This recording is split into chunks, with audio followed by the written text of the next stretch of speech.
इस वक्त की बड़ी खबर हम आपको सिवनी से बता रहे हैं। झोला चौक डॉक्टर पर हुई बड़ी कार्रवाई। राजधानी चैनल पर प्रकाशित हो रही निरंतर खबर का असर, किंतु अधिक जानकारी के लिए हमारे साथ जुड़ चुके हैं सिवनी से जिला ब्यूरो राजेश तिवारी। राजेश जी बताइए, झोला चौक डॉक्टर पर हुई बड़ी कार्रवाई, क्या कहना है आपका इस पर? जी अनामिका जी, मेरे द्वारा प्रकाशित खबर का असर तो हुआ है और मैं निरंतर यह खबर प्रकाशित करता हूँ कि ये हमारा समूचा जिला आदिवासी बहुल है, तो अंतर राज्यों से जो बंगाली प्रवृत्ति के चिकित्सक आते हैं,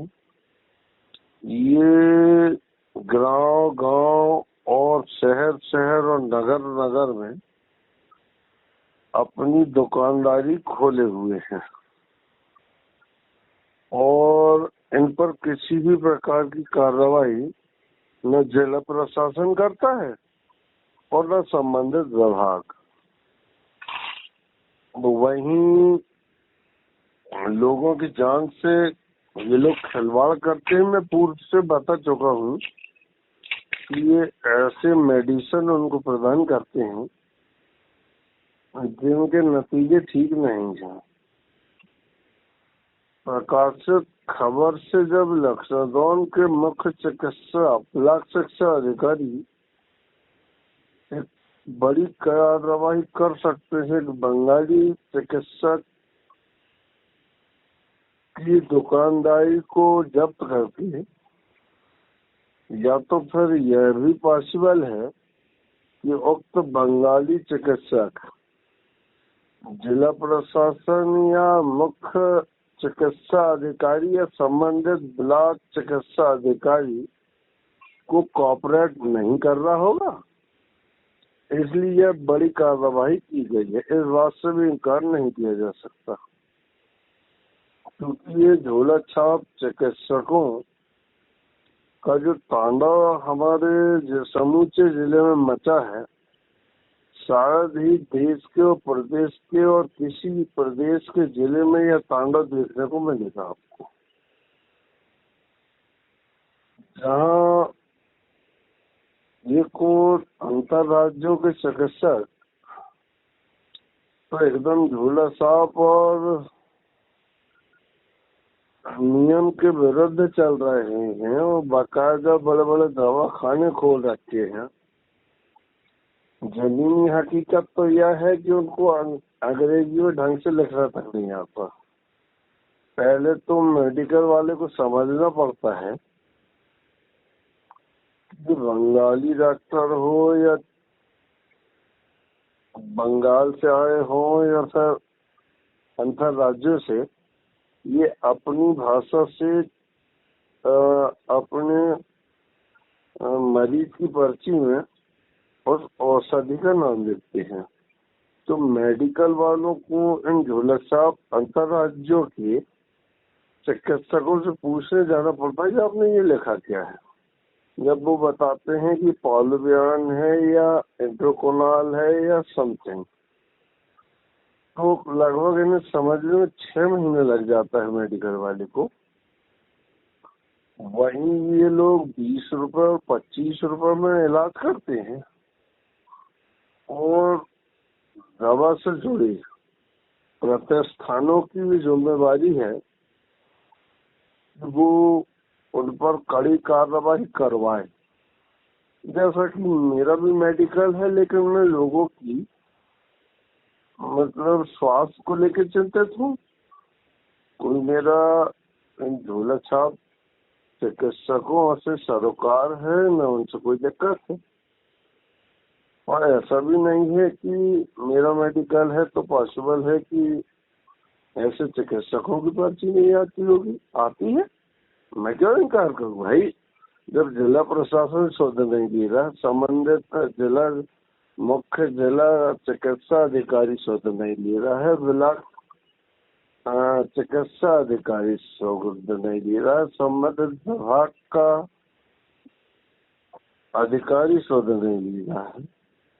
तो राजेश तिवारी को क्या एतराज हो सकता है कि भाई जब प्रशासन ही ढीला और निष्क्रिय और निसहाय रूप से खड़ा है, तो भाई मेरी तो आर्थिक व्यवस्था सुधर रही है। जहाँ एक और लखनऊ के एक बंगाली चिकित्सक पर बड़ी कार्रवाई की गई है, वहीं समूचे जिले के चिकित्सकों में हड़कंप भी देखी जा रही है। कुछ अंतर्राज्यों के हैं तो कुछ समूचे जिले के भी हैं, जिन्होंने शिक्षा जबलपुर और नागपुर और भोपाल जैसे शहरों में चिकित्सालय, बड़े बड़े चिकित्सालयों में इंजेक्शन लगाना सीखा है और ब्लड प्रेशर नापना सीखा है। तो ये कोई नई बात नहीं है। राजेश सेवहरे को भी कोविड-19 से ग्रसित हुआ था, तो उसे डायबिटीज चेक करने का और अपना ब्लड प्रेशर नापने का, यहाँ तक पल्स चेक करने का अंदाजा लग गया है। तो ये सीखने में कुछ नहीं रखा है। एक अशिक्षित व्यक्ति भी अगर चिकित्सक समझाए कि इतना है तो इतनी पल्स है, इतना ब्लड प्रेशर है आपका तो बढ़ा है, इतना घटा है, तो ये कोई योग्यता नहीं हुई। ऐसी योग्यता को लिए बैठे हमारे ही जिले के जो अंतर जिलों में बड़े बड़े चिकित्सालय में मात्र देख रेख के लिए कार्य करते थे, इन दोनों वो नगरों में बड़े बड़े चिकित्सालय खोलकर अपने लेटर पैड तो ऐसा बनाए हुए हैं अनामिका जी कि हमारे डॉक्टर पटेरिया हो या सिवनी के डॉक्टर तिवारी या नौकर जी हो या फिर केवलारी के डॉक्टर लकड़ा जी हो और फिर महिला डॉक्टर कोई आप चौधरी मैडम को ले लो, इनके लेटर पैड इतने सुसज्जित नहीं होते जितने ये झोला छाप के लेटर पैड सुसज्जित होते हैं। आज भी मेरे पास प्रमाण है, लेकिन उनमें न ही रजिस्ट्रेशन नंबर लिखा रहता है और न ही किसी किस्म की संबंधित अधिकारियों से दी गई वैधानिक नियम के तहत कोई रजिस्ट्रेशन नंबर अंकित रहता है। और ऐसे लोग निरंतर हमारे आदिवासी बहुल्य क्षेत्र के ग्रामीणों के जीवन से खिलवाड़ कर रहे हैं। किसी को डायबिटिक है, पता लगा उसके पैर में चोट आ गई, स्वभाव की बात है कि आपकी डायबिटीज अगर कंट्रोल नहीं है तो पहले डायबिटीज कंट्रोल करो, उसके बाद आप अपनी आई चोट हेतु कोई निदान सोचो। तो ये चिकित्सक क्या करते हैं अनामिका जी, ऐसे 10 उदाहरण हैं और ये वैध प्रकार के चिकित्सकों के भी उदाहरण मेरे पास है कि लोगों को इन्हें अपाहिज बना दिया है। ऐसे 2-4 चिकित्सक भी मेरे पास हैं जिन्हें डायबिटीज पूर्व से थी और इन्हें हथियार डाल दिया था। आप बताइए, तो ये जब चिकित्सालय में ऐसा कार्य करते हैं तो उनके कंपाउंडर भी बैठ के वही कार्य कर रहे हैं। तो जो वैध चिकित्सक है उनको भी ऐसा नहीं करना चाहिए, ताकि उनके अधीनस्थ कंपाउंडर उनसे शिक्षा ले और झोला साहब डॉक्टर के नाम से जाने जाए और मात्र जहाँ 200 रुपये वैध चिकित्सक लेता है और वही इलाज 20 रुपये में कर रहे हैं और आदिवासियों के जीवन से खिलवाड़ करें, तो ये अधिकार या तो जिला प्रशासन ने दिया है या मुख्य चिकित्सा अधिकारी या ब्लॉक शिक्षा अधिकारी ने या प्रदेश की सरकार इनकी सुध नहीं लेना चाहती। स्वास्थ्य को लेकर तो बहुत बड़े बड़े दावे करती है वर्तमान सरकार, और हम इस बात से भी इनकार नहीं करते कि 2 लहरों में जो योगदान भाजपा का रहा है, मैं कहता हूँ किसी का नहीं रहा है। और अब भी अपन ने ब्रेकिंग लगाए हैं अनामिका जी कि पॉजिटिव केस मिले हैं तो समय रहते अगर इन झोला छाप चिकित्सकों को नहीं रोका गया, क्योंकि इनके यहाँ आए दिन फीवर के मरीज, खांसी के मरीज इत्यादि के मरीज लाइन लगा के बैठे रहते हैं और इनके यहाँ मतलब रिसेप्शन तक नहीं होता, बाहर धूप में पटिया रूपी ब्रेंच में बैठे रहते हैं। तो इस बात से भी इनकार नहीं कर सकता कि कोविड-19 बीमारी ने हालांकि दस्तक दे दी है, तो इन चिकित्सकों के यहाँ ये बीमारी नहीं फैलेगी। जब वर्तमान सरकार और देश की सरकार मतलब कोविड-19 को लेके वैक्सीन बना सकती है और जो वैक्सीन विदेशों में भी बुलवाई जा रही है, इसे देश की बहुत बड़ी उपलब्धि कहें तो अतिशयोक्ति नहीं होगी। तो वो वैक्सीन कहाँ तक कारगर होगी, ये झोला छाप चिकित्सकों की कार्यप्रणाली के चलते, वरन इनके यहाँ जो लगने वाली भीड़ और जैसे अपन ने अभी बताए कि इतने आंकड़े पार फिर कर गया है। तो कुछ तो मेरा अनुमान है अनामिका जी कि जैसे कोई कोविड-19 पॉजिटिव हुआ, उसको फीवर आया, मेरे को ले लो आप, तो किसी झोले छाप चिकित्सक के पास चला गया कि भैया 20 रुपए लेगा और लिख देगा ढंग की दवाई मैं मेडिकल से ले लूंगा। तो नीमोसिलाइट या जैसे जो भी इत्यादि ले लिया, फिर 8-10 दिन बाद बुखार आया तो फिर ले लिया। अच्छा, मरीज ये सोच रहा है फीवर है और फ्रिज का पानी पी रहे हैं, गर्मी है, और पॉसिबल है कि लस्सियां और ये शेक वगैरह और कोल्ड ड्रिंक वगैरह गर्मियों के दौरान बिकती है, तो इसका भी लुत्फ उठाती है तो उसके दौरान खांसी भी चलती है, तो उसके दिमाग में यही भरी रहती है यार इसकी वजह से खांसी चल रही होगी। रही सांस लेने की बात, तो ये अस्थमा के पेशेंट को या हो सकती है और कोविड-19 बीमारी से भी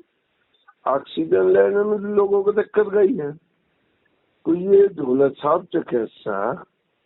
उनको जैसे अस्थमा के लिए कुछ औषधि आती हैं